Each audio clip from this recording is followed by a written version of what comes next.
Hello. Ang inyong Becky Girl. After a year. Ayan. Mabilis lang po ito. Samahan niyo ako na balansehin ang life ko, guys. Naging active ako sa konting sports, konting travel, into collecting toys. Then, pag-uusapan natin ang fitness at ang food at ibabalance natin ang buhay natin, okay? May food, and then may fitness, and then food, and then fitness. We'll try to reach our goal nang hindi natin pinahihirapan ang sarili natin. I want you to enjoy life at gusto ko din na makita nyo on how we can balance our lifestyle. So, pag-uusapan natin ang fitness and food at iba't ibang mga...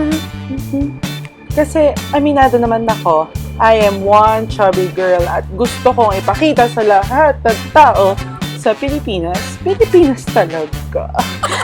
Lalo sa mga babae. Ayokong ma-deprive kayo. Okay?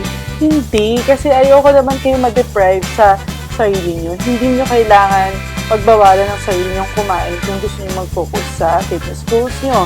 Alam kong mahirap, pero gagawin natin. Okay? So, huwag kayong mahiya na i-comment sa baba kung ano yung mga topics na gusto nyong pag-usapan. Pag-uusapan natin yan. So, guys, without further ado, hit up subscribe, comment down below yung mga gusto nyong pag-usapan ulit. At sana po, cross your fingers! Sana mapanindigan ko siya. Ang hirap mag-video, guys. Sobra. At huwag niyong kakalimutan, hit subscribe! Salamat! At kita-kits! Bye!